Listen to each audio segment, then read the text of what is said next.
नमस्कार मित्रों, A1 astro Nifty channel में आपका हार्दिक स्वागत है। वीडियो शुरू करने से पहले आपको बता दें कि डिस्क्लेमर वीडियो की शुरुआत में दिया गया है, जिसे पढ़ना अनिवार्य है। It is mandatory to read the disclaimer. दोस्तों, डिस्क्लेमर को शांति से पढ़िए, समझिए और उसके हिसाब से अपने निर्णय ले लीजिए। आपसे एक रिक्वेस्ट है कि आप हमारे चैनल को लाइक, शेयर और सब्सक्राइब जरूर कीजिए। तो दोस्तों, आज का वीडियो हम शुरू करते हैं।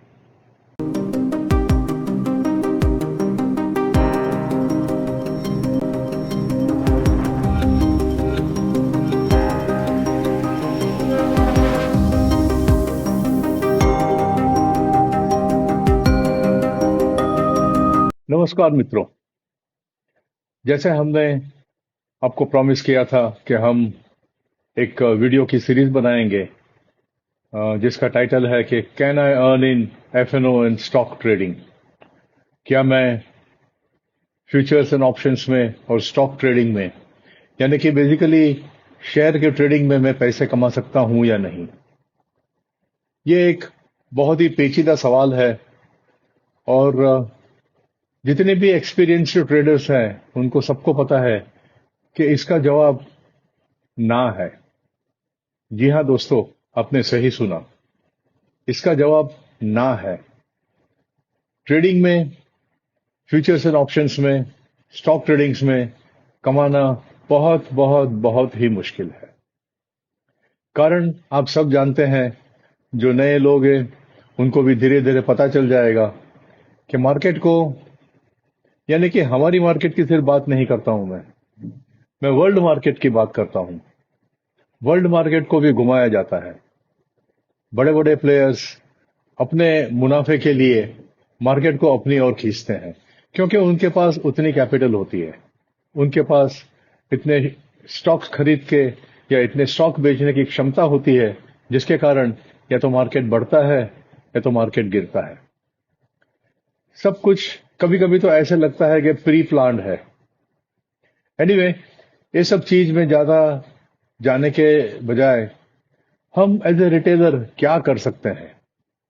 जैसे आप कभी भी ब्रोकर की साइट पे हम लॉग इन करते हैं, तब आज फिलहाल एक वार्निंग आती है कि एफएनओ ट्रेडिंग में 10 में से 9 लोग नुकसान करते हैं और जो मुनाफा भी करता है तो भी उसका 20 से 25 हजार रुपया ब्रोकर के ब्रोकरेज में और बाकी के टैक्सेशन में चले जाते हैं।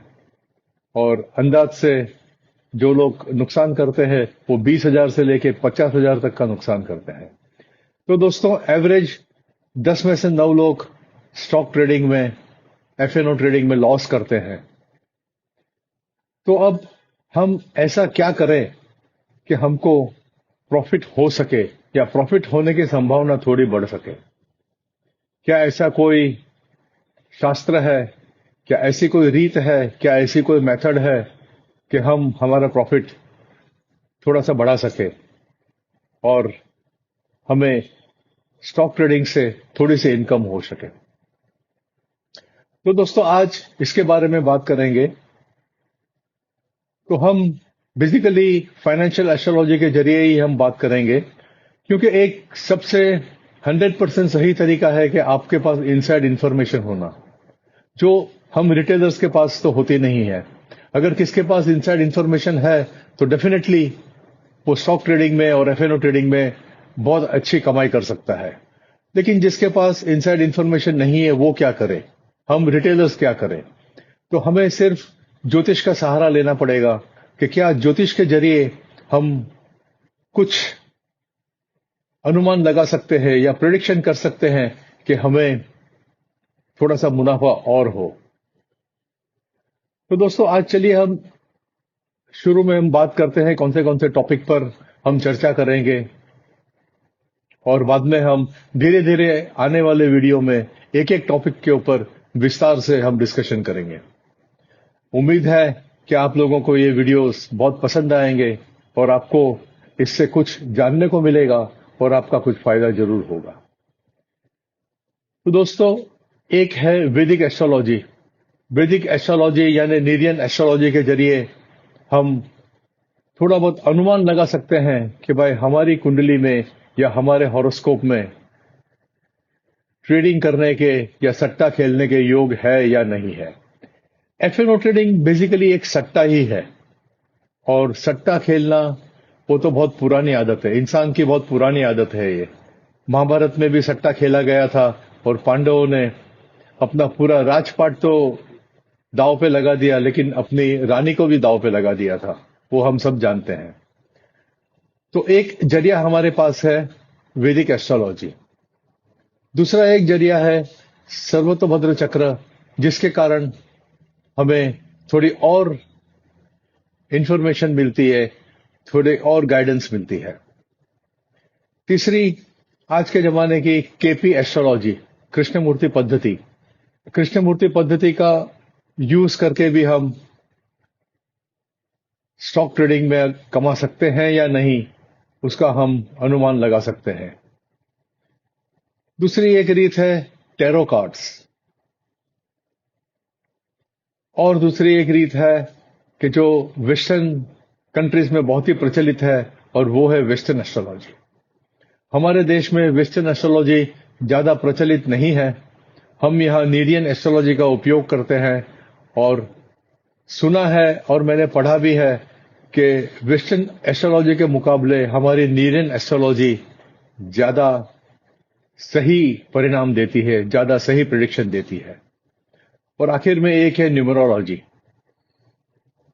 अब इसके अलावा भी और बहुत सी मेथड्स होंगे, बहुत से तरीके होंगे जो शायद हम नहीं जानते, या हम उसका डिस्कशन यहां करना उचित नहीं समझते हैं, क्योंकि ये तो एक बहुत बड़ा सब्जेक्ट है और हम जितना डिस्कशन करें उतना कम रहेगा। तो हमने एक अंदाज से 6 मेथड बताई, 6 रीत बताई। हम विस्तार से पहली 3 जो रीत लिखी है उसका हम विवेचन करेंगे, जैसे कि वैदिक एस्ट्रोलॉजी, सर्वतोभद्र चक्र और केपी एस्ट्रोलॉजी।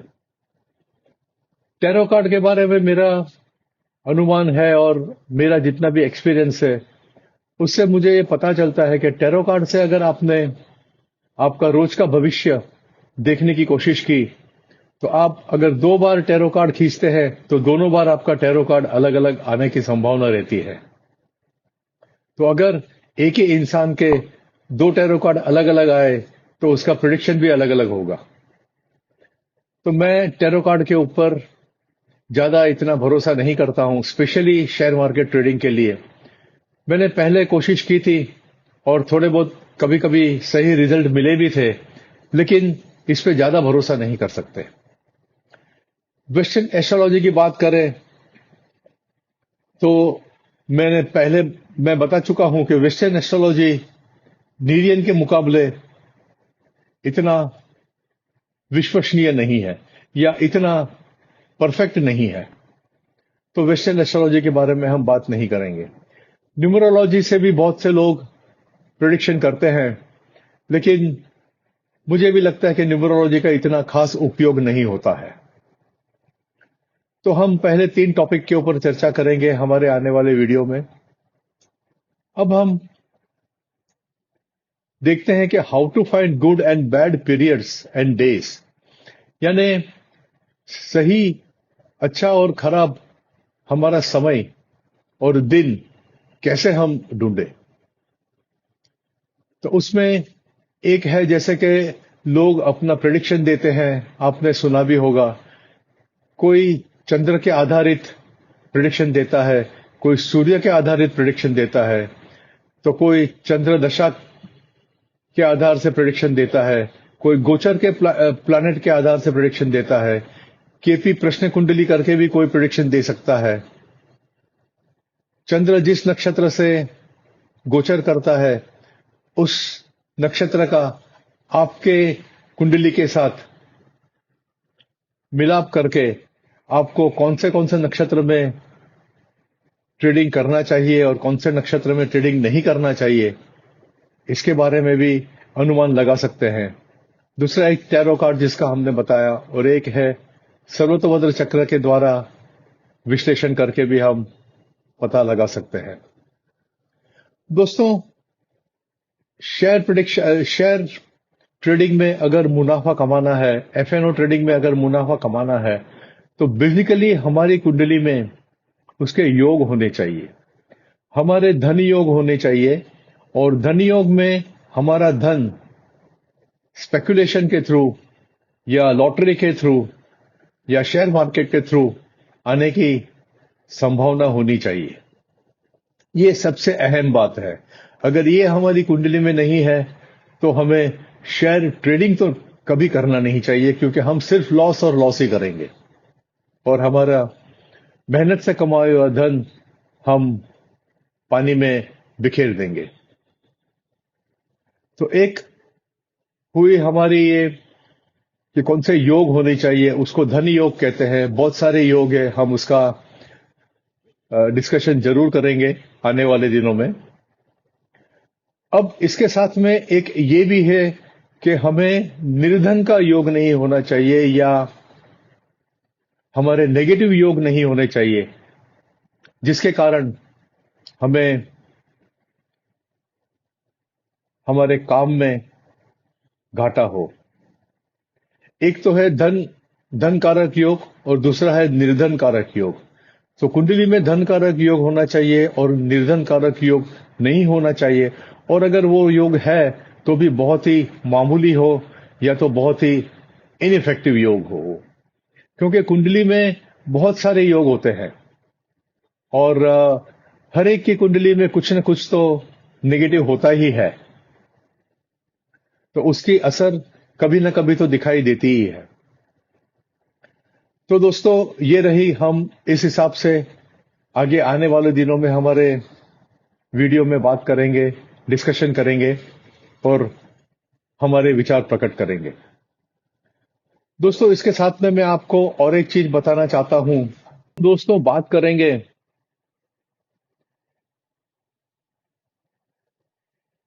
कि कुंडली में एक ही कंडीशन कभी रिपीट हो सकती है। यानी अंदाज से ग्रह आज की जो स्थिति में है, जो राशि नक्षत्र में है, जो नवमांश में है, जो डिग्री पे है, वो एग्जैक्टली सेम स्थिति कितने सालों के बाद में रिपीट हो सकती है। तो यहां मैंने एक छोटा सा कैलकुलेशन बताया है। सूर्य को पूरी 12 राशि में भ्रमण करने के लिए या गोचर करने के लिए करीबन 1 साल लगता है, जबकि चंद्र को 27 दिन, मंगल को 685 दिन, बुध को करीबन 1 साल लगता है, गुरु को 13 साल लगते हैं, शुक्र को भी करीबन 1 साल लगता है, शनि महाराज को करीबन 30 वर्ष लगते हैं 12 राशि का गोचर करने को, राहु और केतु को करीबन 18 वर्ष लगते हैं, राहु और केतु को 18 वर्ष लगते हैं पूरी 12 राशि का गोचर करने को। हर्षल यानी यूरेनस को करीबन 84 वर्ष लगते हैं, 84 ईयर्स 12 राशि में भ्रमण करने को। नेपच्यून को 165 साल लगते हैं 12 राशि में भ्रमण करने को, और प्लूटो को 284 साल लगते हैं 12 राशि का भ्रमण करने को। अब हम वैदिक एस्ट्रोलॉजी में सिर्फ राहु तक के 9 प्लैनेट गिनते हैं, तो हमारे हिसाब से ये 9 प्लैनेट की सेम कंडीशन रिपीट होने के लिए अंदाज से 975 साल लग जाएंगे, 975 ईयर्स। तो यानी आज की जिसकी कुंडली है, वो कुंडली को 9 ग्रह का रिपीट होने के लिए करीबन 975 वर्ष लग जाएंगे। हमें पता नहीं है 975 साल के बाद में हम कहां होंगे और आज से 975 साल पहले क्या था। शेयर मार्केट तो डेफिनेटली नहीं थी।